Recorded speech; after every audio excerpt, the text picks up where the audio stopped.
Thank you, David, for that wonderful introduction. And welcome, Pomona class of 2020. Let's hear it for the class.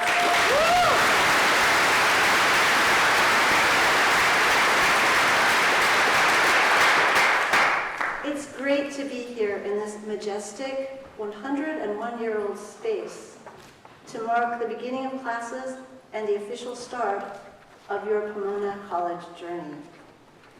As a word nerd by nature and trade, I like to pause to savor words, to catch their nuances, to see if they can answer questions I didn't think to ask.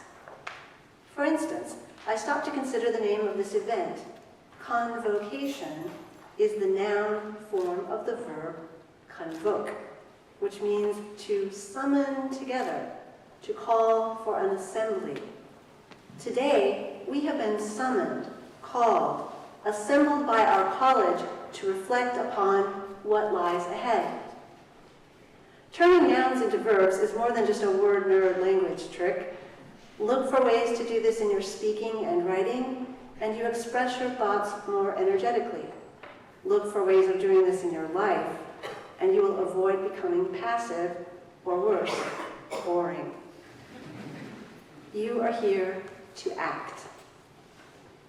In the spirit of word appreciation, I picked 3 key words to fuel my remarks this morning: convoke, connect, commence. The first and third, convoke and commence, are the actions that bookend your college experience. As nouns, they become convocation and commencement. The middle verb, connect, is the repeated activity at the heart of your learning.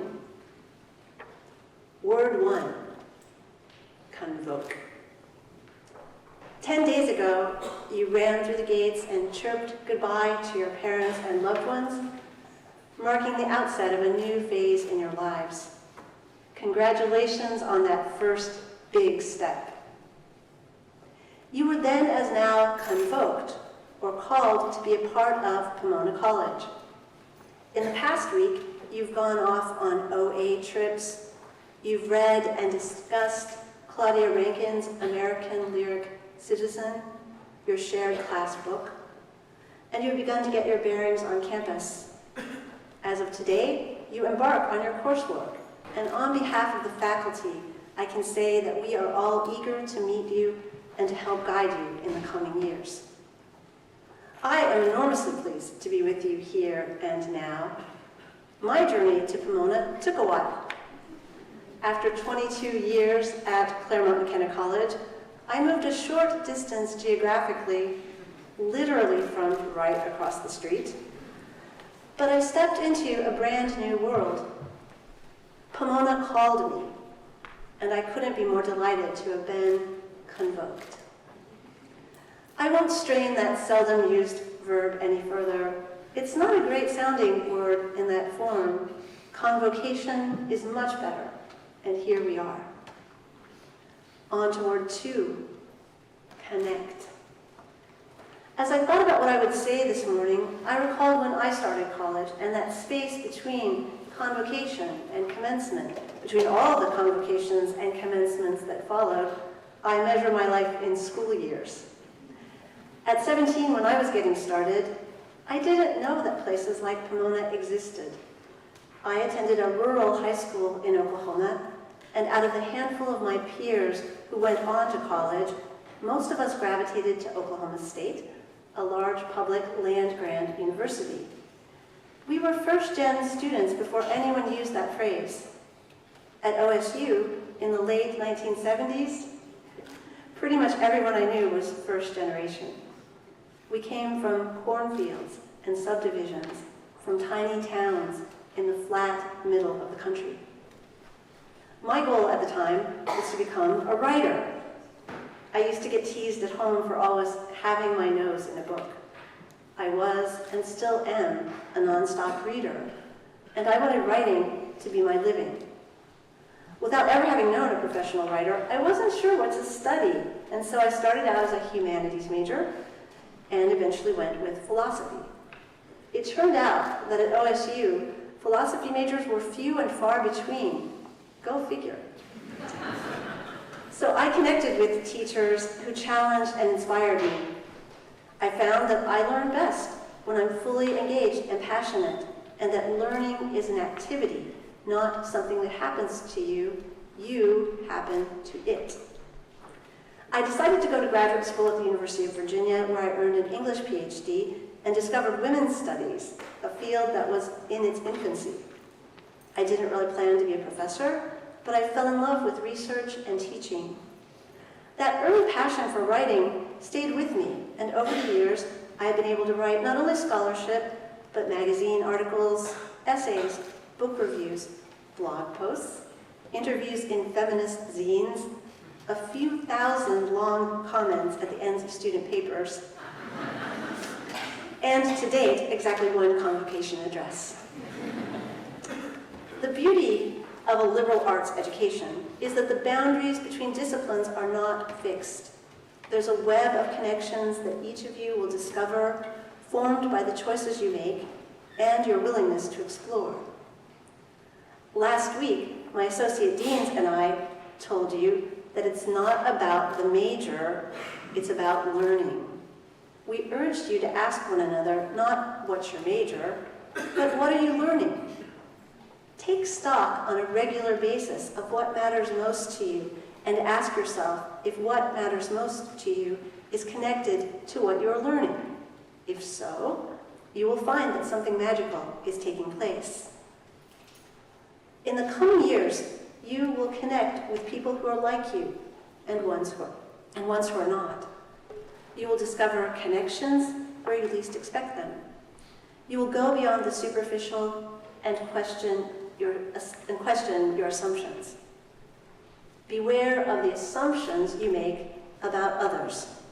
Beware of othering as a rule. In the gay rights movement, we used to say, "Don't assume I'm straight." I'm not.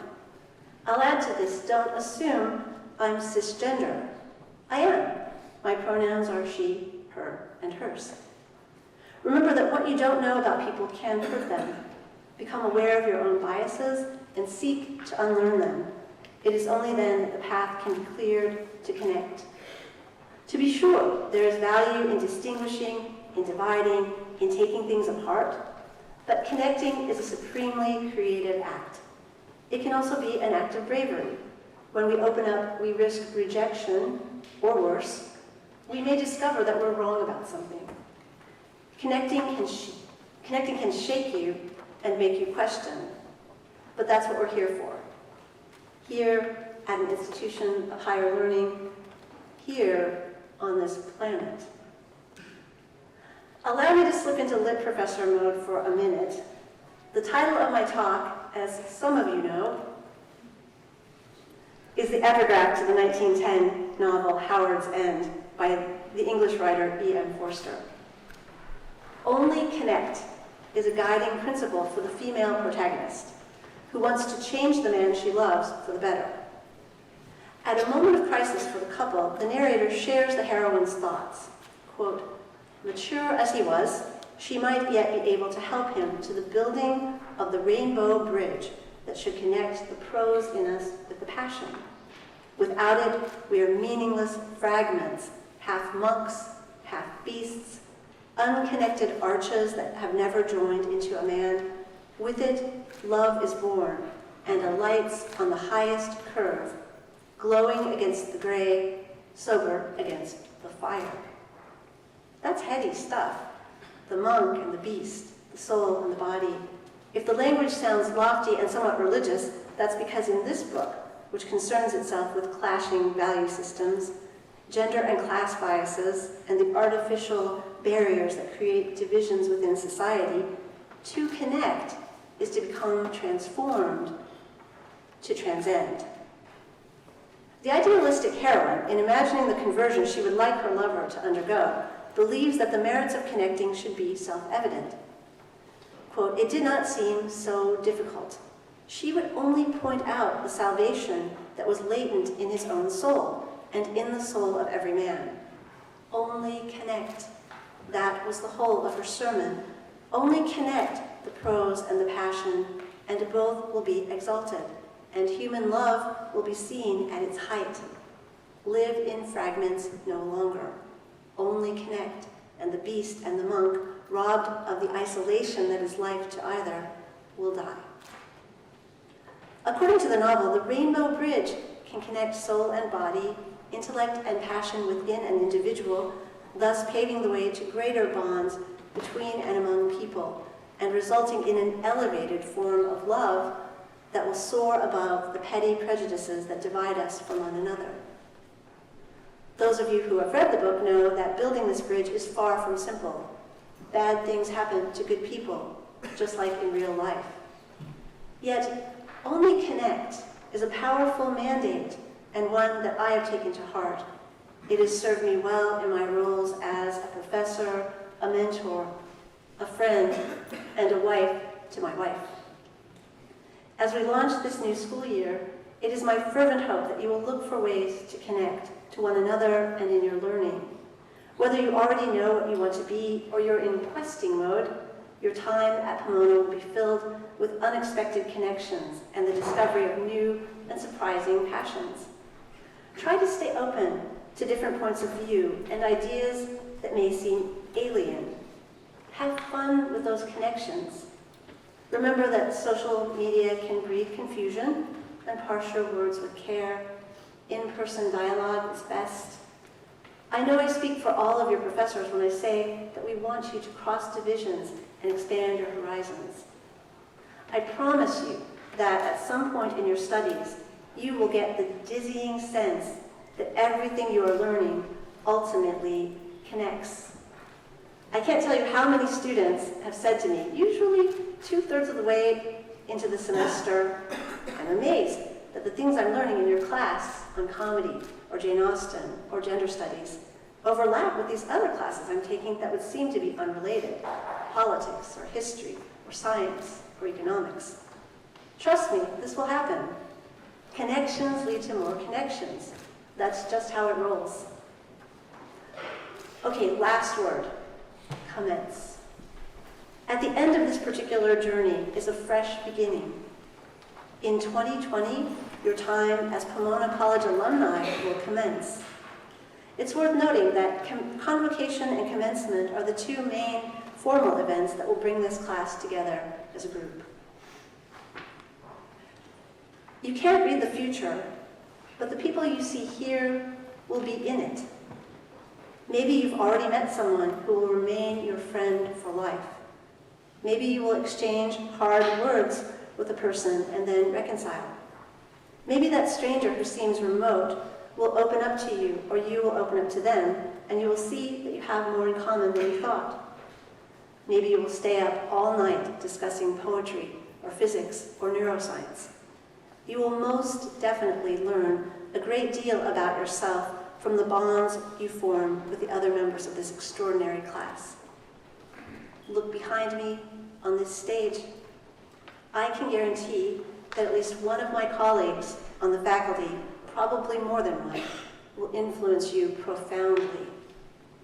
I've found that as a professor, you never know when you will say something that will change somebody's life. And it's seldom the phrase you polish and perfect, the nugget of wisdom that you yourself cherish. Quite often, it's something that can seem extraneous to the subject at hand. My pronouns are she, her, and hers, a reference to my wife, an acknowledgement of white privilege, even an admission of ignorance, the rainbow bridge, the link between two people, the light on a path hitherto untraveled. Now, I don't want to hurry you into the future, to the day less than 4 years from now, when you will cross the stage and accept your Pomona diploma. Instead, I will repeat that you are here to act, to build your own adventure, to be alert and open to possibilities. It may be a cliche to say that what you get from your education will depend on what you put in, but it's true. We all want you to succeed, and even more, we want you to define the terms of your success. Convocation and commencement are markers. but connections are the key. What are you learning? Only connect.